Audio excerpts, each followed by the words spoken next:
Hello and welcome to The Long Couch. My name's Carl. I'm joined tonight by Mel. Hello, hello, hello. Thank you for being here.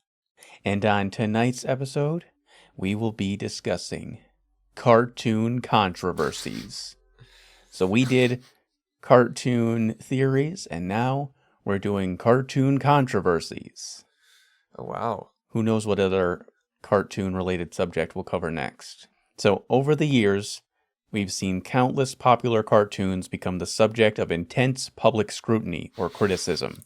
These controversies can involve issues such as cultural sensitivity, political content, religious depictions, or inappropriate themes.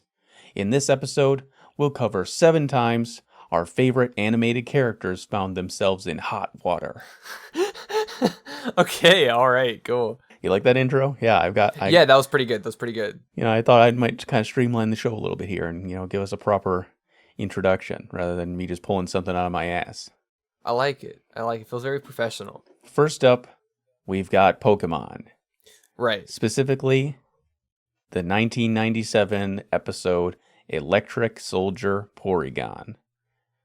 So, are you familiar with Porygon? I am not only familiar with Porygon, but I'm also familiar with Electric Soldier Porygon from 1997. Well, then you'll have something to contribute here. I sure hope so. This is an infamous episode, which aired originally in Japan in 1997, which, due to the imagery in this episode, caused hundreds of children to experience seizures and headaches and other adverse effects.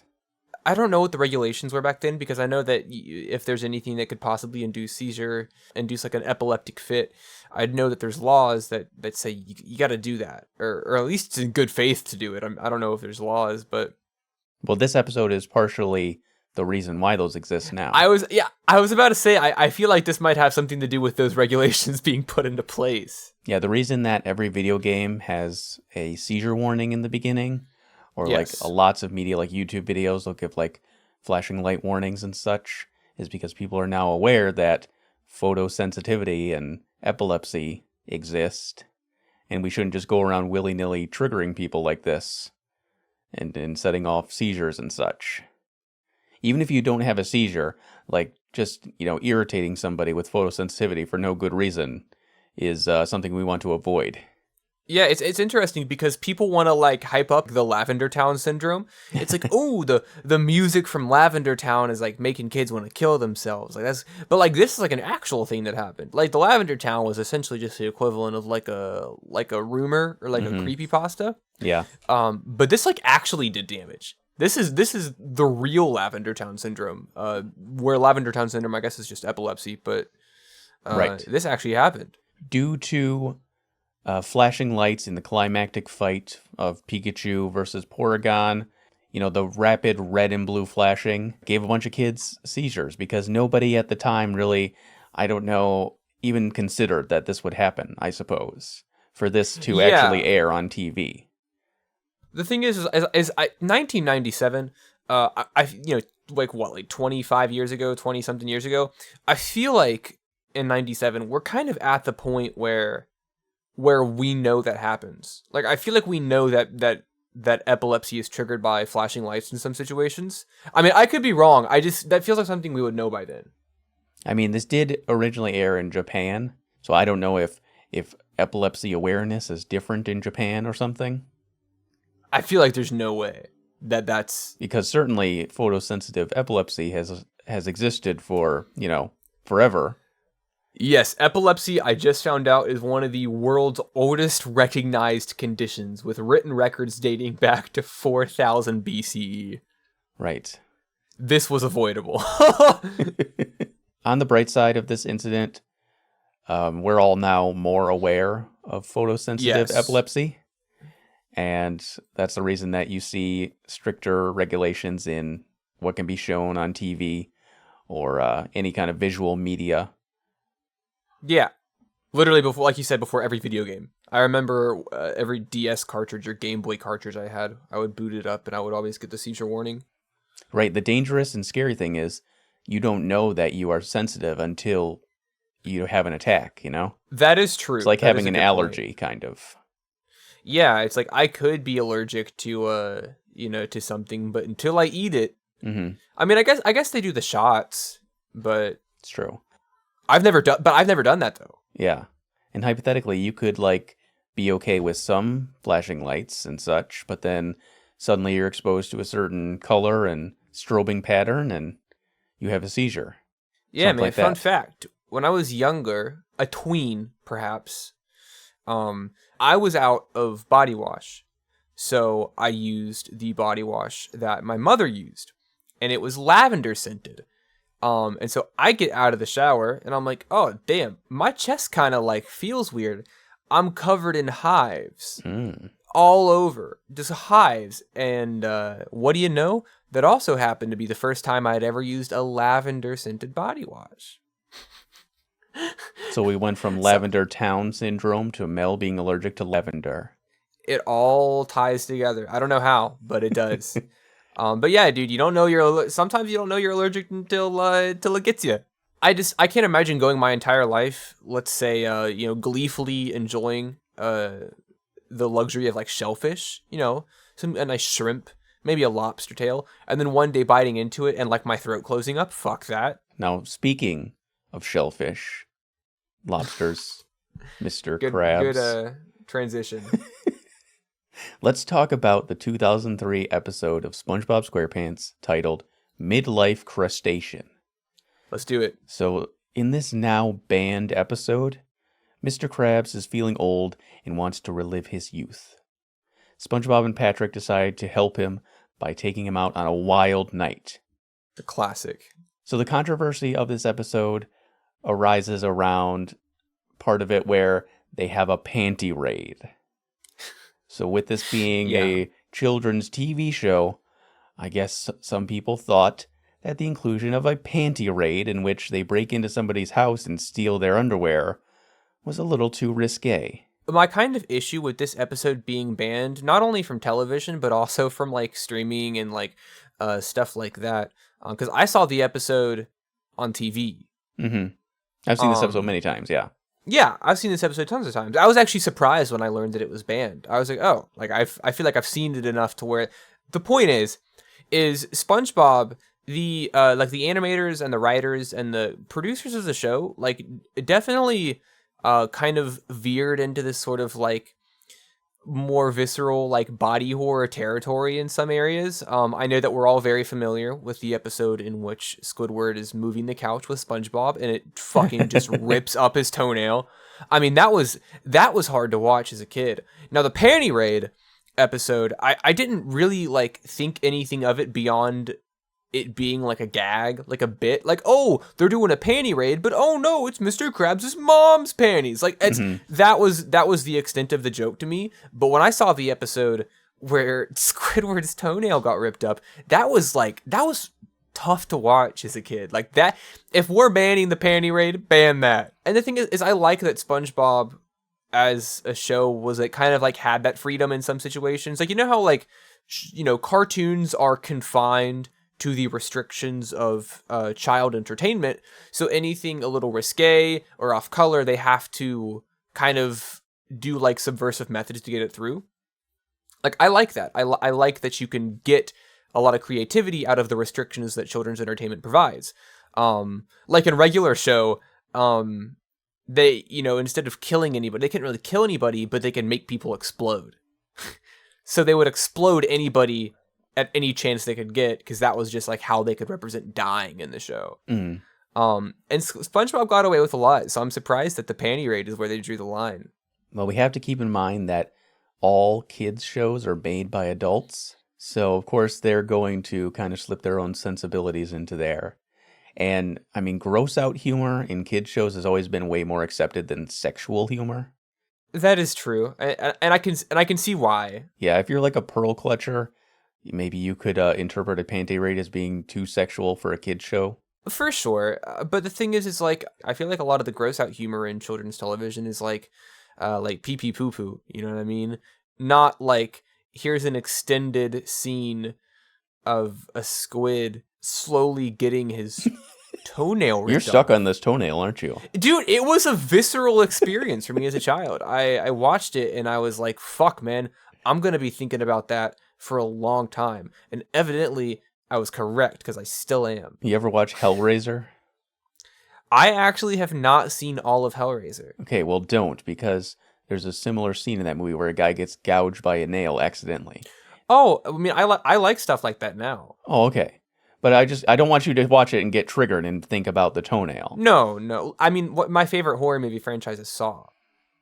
Sure, but it hits different when it's like grounded. It's like, oh, I accidentally just gouged myself with this stuck out nail, you know? That is true. Yeah. I guess to some extent it's like when it's not expected, I suppose.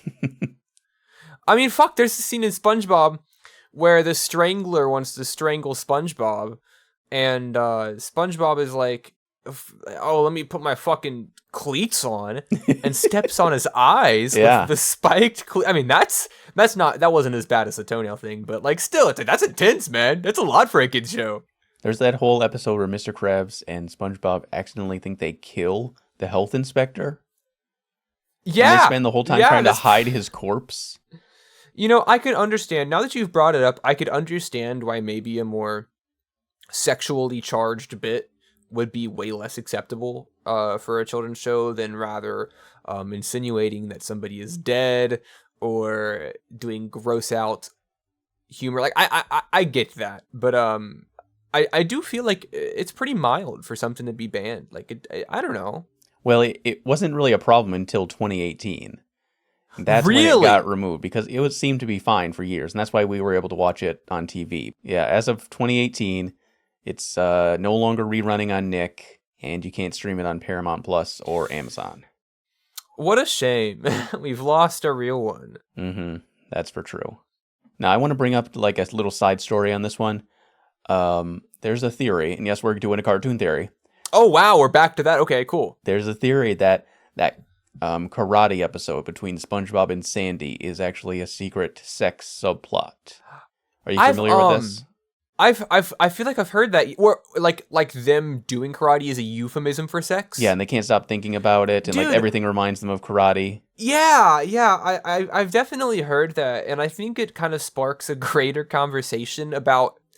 I feel like we just so desperately want cartoons to be about something that's not what they're about. Like, for example, I know that in the cartoon theory episode, I kind of expressed my dismay and my distaste for any sort of cartoon theory that is essentially they were dead the whole time. Mm-hmm. I think it's really lame and boring. But you know what? The karate episode as a euphemism for sex, I can get behind that theory. I could kind of suspend my disbelief and be like, yeah, sure, that makes sense. Okay, we're sticking to SpongeBob for this next one too. Hell yes. This is another much more mild controversy revolving around SpongeBob, and this one kind of sparked up in 2005, accusing SpongeBob of being part of the pro-gay agenda. Okay. Wow. Okay. So in 2005, there was a music video made by the We Are Family Foundation featuring various cartoon characters. Did you say music video? Music video, yes. Okay, cool. You know, We Are Family. That song. Oh, okay. Yeah, and all the cartoon characters are singing along to it. SpongeBob's one of them.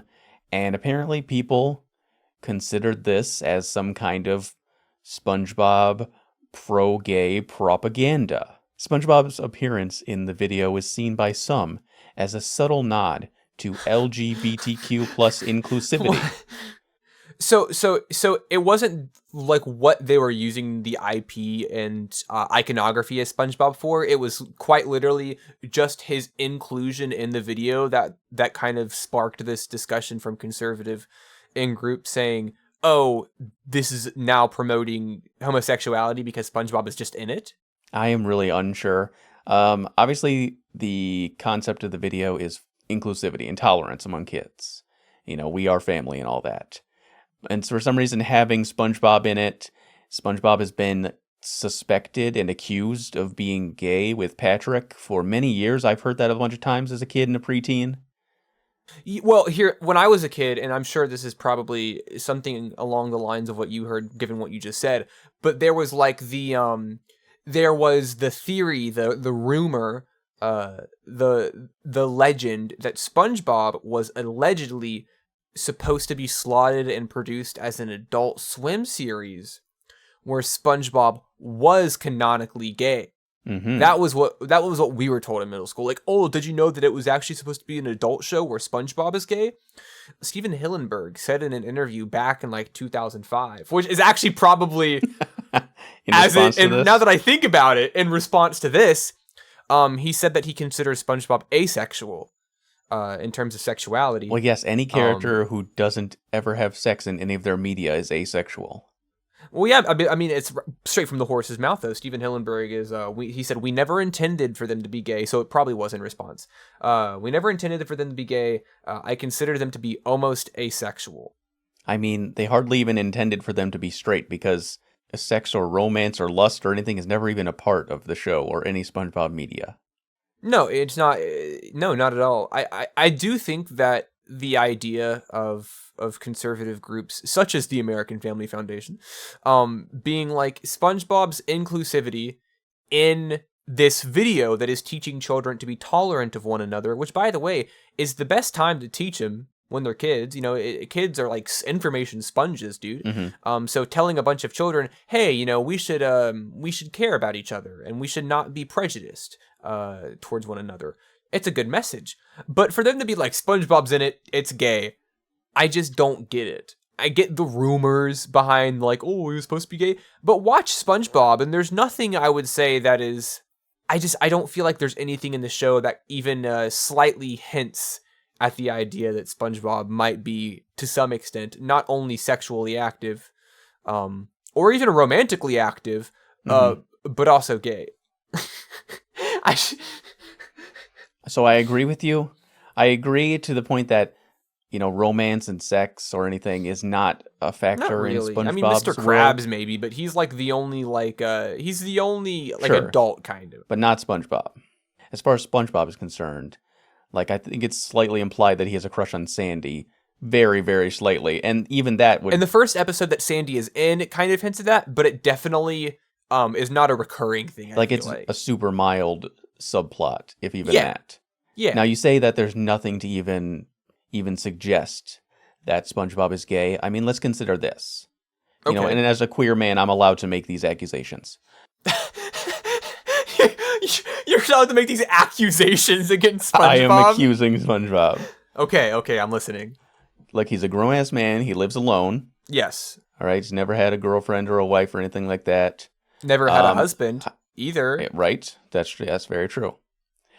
Incredibly fruity. I mean, come on. SpongeBob. As a very, very flamboyant He lives in a pineapple, okay? Oh, that's how fruity okay. he is. He's okay. I understand what you're saying. I'm listening. Continue. And he's constantly blowing bubbles. Okay, I rest my case. So your argument. Let me get this straight, just to make sure that we're on the same page. There's no Mr. Hayes obstructing our opinions here. He lives in a fruit and therefore is fruity, and he blows bubbles, which is obviously a euphemism for gay stuff. If Steven Hillenburg rose from the grave right now, and was like, hey man, back then in 2005, I was, the heat and the pressure from the American Family Association was really just getting to us, and SpongeBob had just solidified itself as an international spectacle, phenomenon, and I kind of wanted to take the easy way out, but I'm now back from the dead to let you all know that SpongeBob is in fact gay. I'd be like, hell yeah, dude, cool. I fucking knew it this whole time. You know what I mean? Like, cool. It's 2024. SpongeBob's been on the air for almost 30 years. If you want to make the sponge gay, make the sponge gay. I'm not saying SpongeBob is gay, but I'm saying if you transplanted him into another show where he was a sexually active human, he would be gay. You know what? I'm okay with that. I'm okay with that. If we transplanted SpongeBob into a human world, and a more adult-oriented show in which he was a sexually active character, Yeah, Hmm. sure. He'd be gay. Let's move on to one of the most controversial shows in all of animation, Okay, let's do South it. Park. Nice. I figured that we were going to get to not only South Park, but also the Muhammad episode. So I could do an entire episode on South Park controversies, but I'm going to narrow it down to just one big, long, spanning controversy. Gotcha. Okay. For South Park's 200th episode special, they had a two-part episode, just titled 200 and 201. Okay. This is in 2010. But in this two-part special, Tom Cruise, along with several other celebrities that the show had previously mocked, demand an audience with the Islamic prophet Muhammad, because they think that his aura, he has the power to make us impervious of being made fun of. Okay. Because, of course, you're not really supposed to, at least according to the Muslim faith, you can't depict Muhammad. Yes. And most people, even those who are not subscribers, they go out of their way not to because of the potential backlash and actual incidents of violence that we've seen throughout the years. Yeah, yeah, and I think that a general reluctance to visually or even audibly depict Muhammad in any sort of media. I get that it's out of respect for the religion of Islam and the people that practice the religion. Basically, them saying, "Hey, it's pretty taboo." And we even consider it almost a nefarious act to visually depict Muhammad, and we would appreciate it if you didn't. I understand, if you want to be like, "Oh, I respect that. I will not do that." However, it is South Park. Matt Stone and Trey Parker are both people that are, I guess you could call them boundary pushers, Mm-hmm. and habitual line steppers. And if I remember correctly, their depiction of Muhammad was that of a giant censor bar. Well, that was not their depiction. Well, yeah, but that was what was aired. Uh-huh. And so I understand that it's a little, it's tongue in cheek. It's obviously, so it's, they're provocateurs in some sense. It's supposed to provoke. I don't know. I feel like in that kind of situation, it's like getting mad at a duck for quacking. It's just what's gonna happen. But I mean, Matt, I do remember this being a very big controversy, mm-hmm. even for South Park. Matt and Trey, they believe that everything should be on the table as far as comedy is concerned. Yes. So that is just their philosophy. And they think, well, I don't personally think that depicting Muhammad is, sacrilege. So why should I have to do this? Well, because people will threaten you with violence if you don't follow their religion. And, they recognize that as the bullshit that it is and say, well, we're going to do it anyway because, this is our philosophy on comedy and we're not going to back down to threats, because if you just give in to terrorism, well, that's how terrorists win. Yeah, I mean, it's the general idea of like, why do I have to follow the rules of your religion? I mean, you don't, but they're enforced by violence. Yes. So after episode 200's premiere, where they even implied that they might depict Muhammad in the next episode, of course the threats came, and they were pretty vague, and they listed the addresses of two of Comedy Central's headquarters as well as Matt and Trey's homes. And despite that, Matt and Trey, they were going to make the episode that they wanted to make. And they were going to air it, just, regardless of the consequences. Unfortunately, Comedy Central didn't feel quite so strongly as them, and they ended up censoring episode 201 all to high hell. Any mentions of Muhammad were bleeped. Any depictions of him were entirely censored. There's even a whole speech at the end given by Kyle, which is like a minute long, which just goes on about how giving in to terrorism allows terrorism to succeed and to perpetuate. And it's entirely just bleeped by the network. So Comedy Central took probably the most safe approach here and just entirely neutered the episode. Yeah, I'm not surprised by that decision at all. I feel like Matt and Trey are kind of in a position where South Park has been going on for quite a while. It's one of the longest running animated television shows.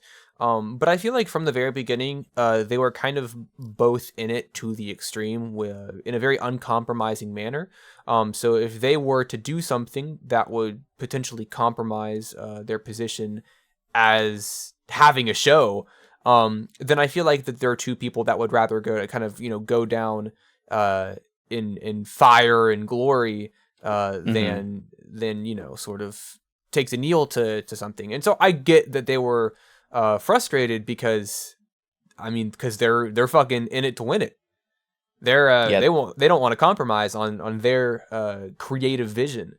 Well, But exactly. I get why Comedy Central did that, because they are a corporation who, although threats of violence should not be negotiated with. As a corporation and as a financial institution, I can understand why maybe they were a little worried about airing an uncensored version of the episode. Yeah, I mean, it's a hard topic because, I mean, you can side with Matt and Trey and say comedy should be all inclusive. And you can Yeah. also side with Comedy Central and say people have genuinely died just because of things like this. Like, we've seen plenty of incidents of people getting murdered because of, messing with depictions of Muhammad and pissing off certain extremists. Like, I get it. If I was Matt and Trey, I would also be a little pissed about it. Yeah, I mean, they felt that it's a slippery slope. Like, if they can censor this episode, what happens next time they want to do something controversial? Comedy Central just steps in and censors that too. Yeah. Or what if they want to do another episode about something entirely unrelated and, oh, some people threaten violence? Well, we can no longer do this. Yeah, yeah, and the precedent has been set. So episodes 200 and 201 are completely banned from TV and all streaming services. There's no legal way to watch either of these episodes. Boo. But it's kind of funny because this is not the first time that Muhammad has appeared in South Park. Okay. In the 2001 episode Super Best Friends, which is about a bunch of religious figures as a superhero gang, well, Muhammad is one of them. And he was shown with absolutely no censorship, little to no controversy, and, the world continued to spin until 2010 when it was reignited. So when Comedy Central realized this, they went back and they banned this episode as well as the two-part Cartoon Wars series, which revolves around Family Guy attempting to depict Muhammad. Episode 200, it hypes up a depiction of Muhammad, and so it sparks Hmm. international outrage. But when they do it with no fanfare Yeah. or any sort of like, it's just no one gives a shit. That's pretty good. That's pretty funny. Here's Muhammad. He's a minor character in this episode. Okay, next episode. I mean, it's almost as if depicting Muhammad in your silly little cartoon show is not all that harmful to other people. No, no, I would have to say that it's not. But what do I know? Let's talk about a much worse controversial show. Okay. Family Okay. Guy. All right. Partial Terms of Endearment, which was unaired in 2010. So in this episode, Lois agrees to be a surrogate for her friend. Her friend suddenly, tragically dies, and, well, they're stuck with this baby. And the conversation turns to, do we keep the baby, or do we get a smortion? This is, I feel like, more of like a nothing controversy. Absolutely, it is. Oh no, Family Guy is doing an abortion joke. Like, okay, what about Prom Night Dumpster Baby? I saw that aired on TV. Yeah, I wonder, was that before or after 2010? I think that actually might have been before 2010, but it might have been after as well. I just feel like them doing I feel like this is pretty like par for the course for Family Guy. I feel like you take a somewhat of a societally and socially controversial subject, in this case the matter of the abortion debate, and then you center it and you take that debate and kind of do a bit a humorous bit out of it. In this case, I'm a surrogate. Oh no, the person I'm a surrogate for is dead. What do we do with the baby? I mean, that feels pretty classic Family Guy. So a lot of people feel very strongly about this and that this is a very sensitive issue. So they felt that maybe having this conversation in a very irreverent show like Family Guy was not appropriate. But the episode never even aired. I feel like it's that's why it didn't air. Well, I think it's kind of silly to write, produce, animate an entire episode and then be like, never mind. So, I mean, they must have at some point thought this was okay. Yeah. Because this episode got made in its entirety. I just don't feel like this is an episode that would cause or spark some sort of backlash, outrage, or even reaction from a group of people not already watching Family Guy. Like, I feel like this isn't something that leaves the bubble of already established viewers of the show. I disagree, because I think when you put out something controversial like this, the news picks it up for easy views, and they say, oh, Family Guy did an abortion, oh, gabooga, and they show out-of-context clips and try to frame Family Guy as the evil bad guys. I know, but that's, I mean, in terms of the context being 2010, Family Guy is kind of already the bad guys. Like, oh, that's the crude animated show. That and South Park are like, oh, those are the crass and offensive shows. So I feel like that's just like, if in 2010 somebody's just like, Family Guy made an episode where the bit is abortion, it's just like, yeah, I mean, okay, that sounds like them. Something must have happened between the production and the release of this episode, because Fox got cold feet. Maybe they had a whistleblower. It could be. I don't know. I imagine they know what episodes are going into production, and they do censoring. It's silly. I think the episode should have aired. It's a silly thing to do. Yeah, even if it was like irreverent about abortion, that's just the nature of the show and just the nature of comedy. So, yeah, obviously I'm in total support of this being aired. So this is not a banned episode, but it was never shown on TV and is only available on the DVD and for streaming on Netflix, and you can purchase it on digital platforms, but they did not want it on network television. I mean, that's fair. I mean, I can settle with that compromise. Yeah, so when this DVD came out, it was like, this is the too hot for TV episode, like as a big selling point. Honestly, yeah, that actually probably brings in additional DVD sales. Mm-hmm. Because it's like, oh, I can watch the episode that's never before seen. Yeah, I would imagine that's probably one of the better selling seasons for DVD and probably one of the higher streamed episodes. So would you consider that maybe this episode was like not that bad, but for marketing, they actually suppressed it? They were playing the long con. Yeah. And we're like, hey, listen, we're going to have to cut this episode from airing, but our DVD sales and our streaming numbers, I mean, they're just going to skyrocket. It's kind of a win-win, isn't it? Because, like, you don't piss off the general public audience, but you give Family Guy fans, like, a bonus too hot for TV episode. So let's talk about Neon Genesis Evangelion. I would love to. So I've never seen this, but I know what that the Mel fuck? has. You got to watch it, man. The controversy of this series comes in with the final 2 episodes. And I hope, Mel, that you have a strong opinion on the finale of this series. I certainly do. I'm glad you asked. So the last 2 episodes take a drastically different approach compared to the preceding episodes. In the lead up to the finale, the series, well, is a mecha. It had giant robots and, existential themes and such, psychological drama. However, the last 2 episodes shifted away from that and into kind of an introspective, kind of psychological exploration of Shinji Ikari, the main character. Yes. So that left a lot of fans kind of feeling a little, disappointed by how this series concluded. Yeah, so this is an interesting one because it's not really to the fault of the writers. So the end of Evangelion is a movie. And that movie essentially replaces episodes 25 and 26 in terms of a canon timeline. Sure, let me cover that then. So due to the divisive reception of the original ending, Gainax, the studio that made the show, came out and released 2 films, which serve as alternative endings. The first was Neon Genesis Evangelion Death and Rebirth, which included a revised version of episode 25. And the second was The End of Evangelion, which kind of gave the fans the climactic finale that they wanted.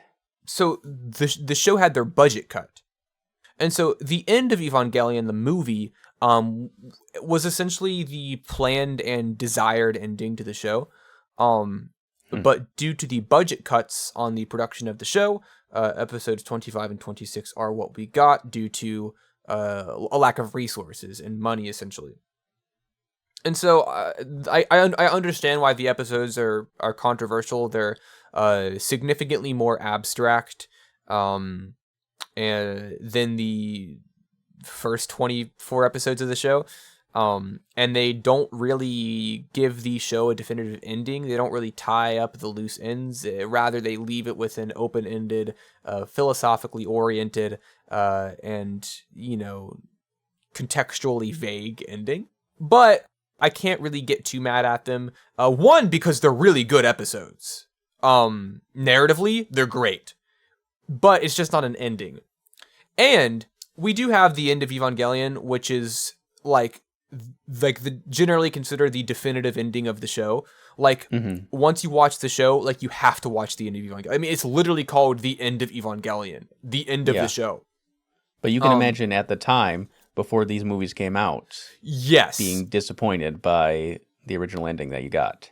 So it came out the year after the show ended. Yeah. So it wasn't like it's not like it was too long of a time period. I feel like they kind of they got into that grace period to where that could be additional to the show. It could be additive rather than remedied. But man, I don't know, dude. I love the ending of the show, but I love it because there's the movie. Right. Because I don't view 25 and 26 as the end of the show. I view the end of Evangelion as the end of the show.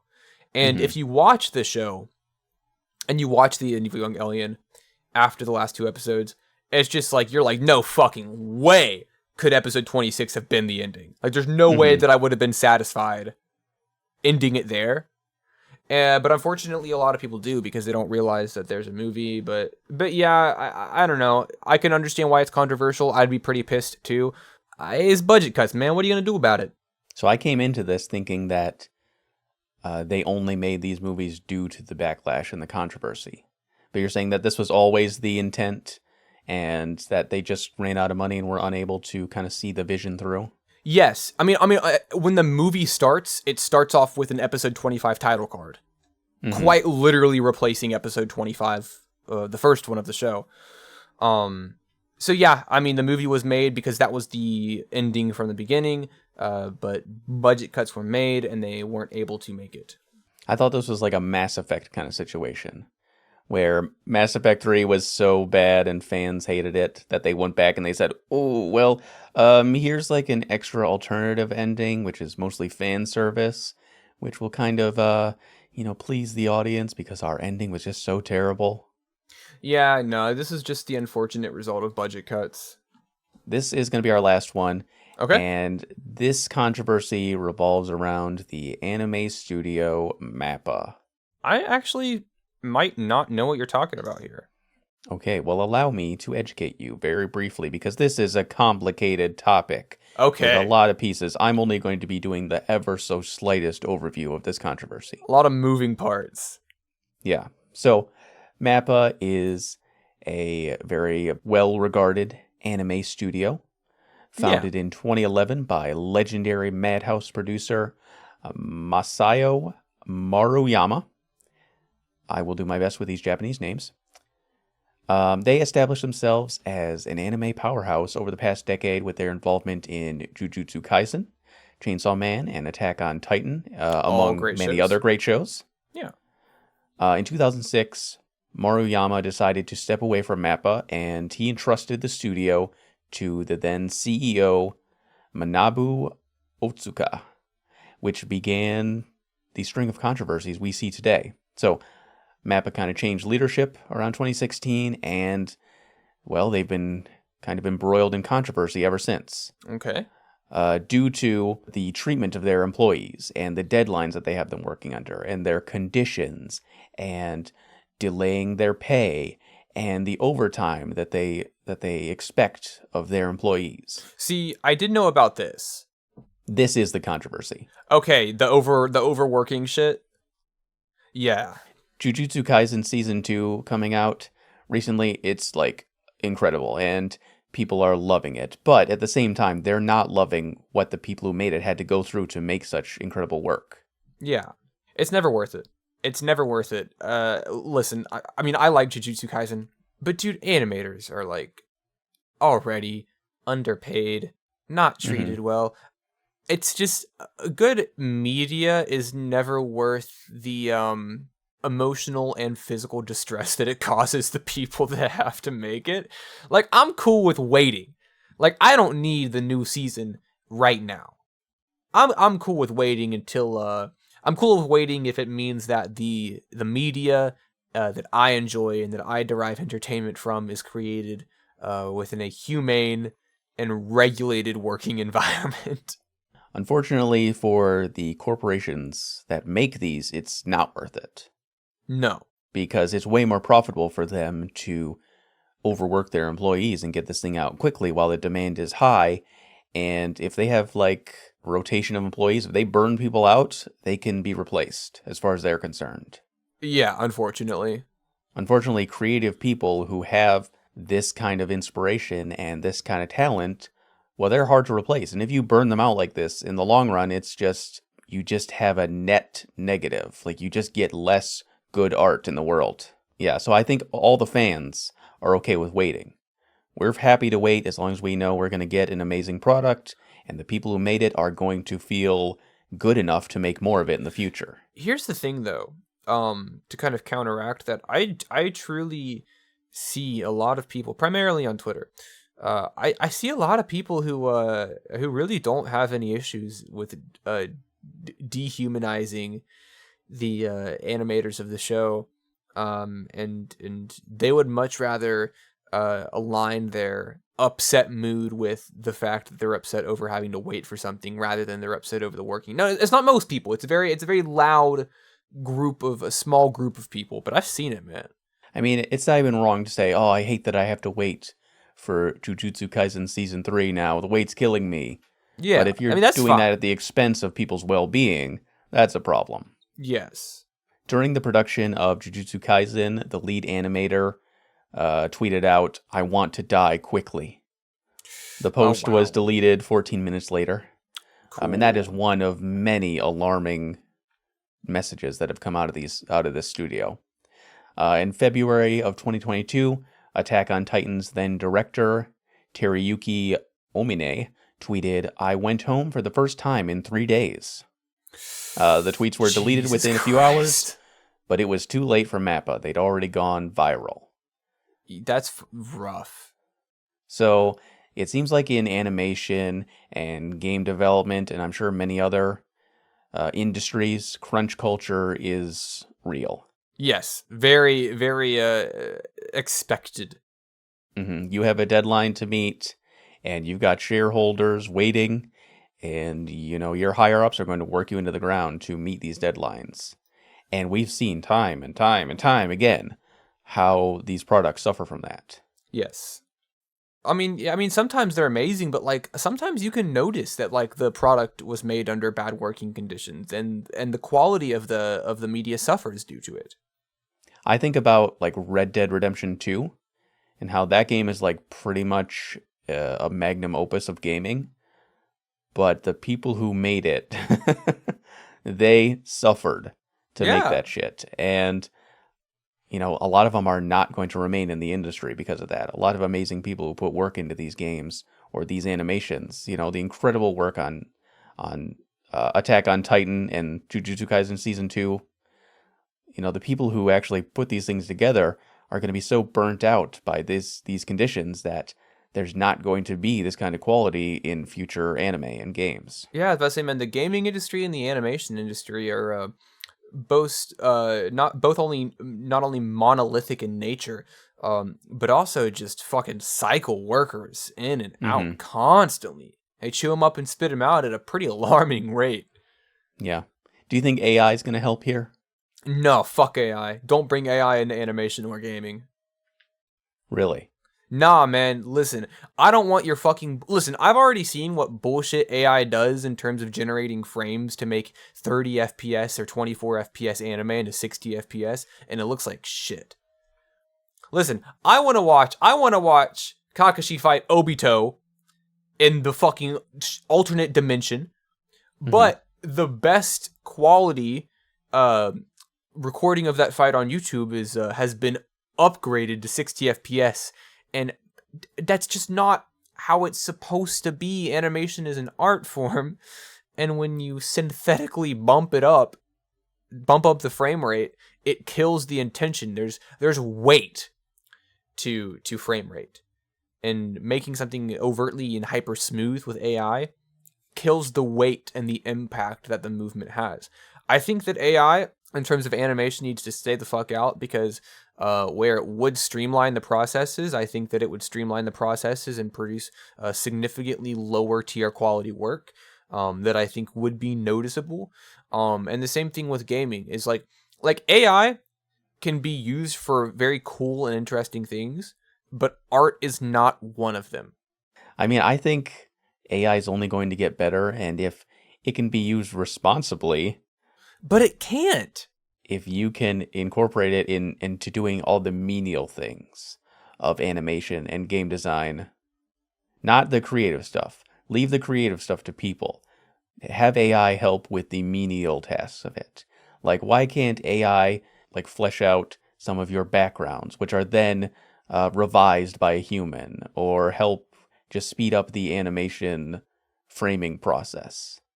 Or why can't AI write the dialogue for totally non-consequential NPCs in your game? The thing is one, it puts people that do that out of a job. There are background artists that are incredibly talented, and their entire careers are centered around making backgrounds for shows, for video games. There are dialogue writers that make all of the menial, mundane dialogue with every NPC in the game. And so not only would it put people out of jobs, but also I think that any sort of reliance put on AI generated content is a slippery slope. It starts off menial, and then it becomes more and more prevalent in the process and the assembly line of the creation of media. And I feel like the second we rely on it for something like background art, or we rely on it for something like dialogue, then it kind of like it has that grip and it has that hold on us, and we can't get it to let go once we allow it to bite down. Yeah, I think AI should be used as a tool for creative people and not something that replaces creativity. But the people at the top are not going to abide by that. No, all they fucking care about is profit. And Hmm. hey, if we can get rid of 10 animators and just replace them with an AI that works for free, well, by golly, they might just do it. Yeah. It's just unfortunate that we can't find a good middle ground here, because it's either we work our creative employees into the ground, or we replace them with AI and we no longer have a need for them. I think bringing AI generated content into a creative space is incredibly damaging. Like, AI should be used for shit, and this is a very vague statement, but I think that AI should be used for things that we just like can't do. Can't do or don't want to, but we have people that are passionately trained to be background artists, and people that are passionately trained to do this and this and this and this, and we shouldn't strip that away from them to replace them with a cheap... It would be nice if the animator didn't have to work an 80-hour week, and we could have, AI lighten the load a little bit. And now they only have to work, 40 hours this week, and they get to see their family. Wouldn't that be nice? Can we just agree right now that generating things with AI is not an artistic endeavor? You're not an artist if you plug in a prompt into AI and say, I made this. You are, You are you not are not an creative. artist. You're not an artist. You didn't make it either. I can 100% agree with you on that. There is no artistic merit to that. First of all, not only did you cut corners and take the easy way out, but you didn't even make anything. A computer did. A computer made a worse version of something. And like, listen, I'll admit it. I've done the funny AI stuff. I've generated funny stuff with the AI. I feel like a lot of people have. I mean, yeah, why not? It's a fun tool. But I understand where the line is drawn. I mean, you didn't put that out and say, I made this. I've played around with AI like ChatGPT and Microsoft Designer, and, it's fun. But I'm not putting that stuff out there and saying, I made this. This is a replacement. Like, I just hired somebody and paid them a nice chunk of change to do splash art for the show and bust for us. And it would be so much better than anything that AI could make. Yeah, because I could actually, talk to them and say, well, what if we change this a little bit? There's that human element to it. And that matters to me. Like, it's incredibly sentimental and emotionally charged, but I care about that human element, man. Mm-hmm. Like an actual human person who has their own distinctive style made something, based on my request. Yeah, all these fucking AI art generators are just trained off other people's art. They're established styles that they took years to establish. Anyways, fuck AI. That's all I have to say. This has been Cartoon Controversies. Hell yeah. We will see you next Tuesday for the next episode of The Long Couch. Thank you for watching. Bye.